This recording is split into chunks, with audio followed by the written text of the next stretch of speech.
Кошка Рины по имени Мочи случайно заказала большую пиццу с пепперони, наступив на экран ее телефона. Доставщик подошел к двери, недоумевая. «Мадам, кто такой мистер Уиски?» Мочи гордо сидела у двери, как будто говорила: «Наконец-то я получаю то, что заслуживаю».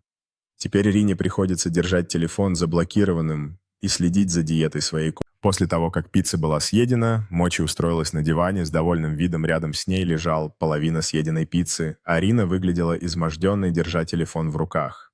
Теперь Рина сидела за обеденным столом с блокнотом и ручкой, составляя список мер по защите от кошки, в то время как Мочи с любопытством заглядывала сбоку.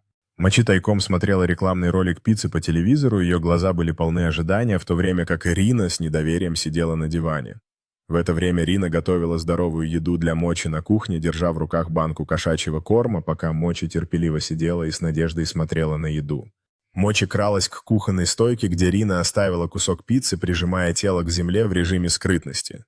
В этот момент Рина с удивленным выражением лица обнаруживает Мочи на стойке лапы на краю коробки с пиццей, как будто поймана на горячем.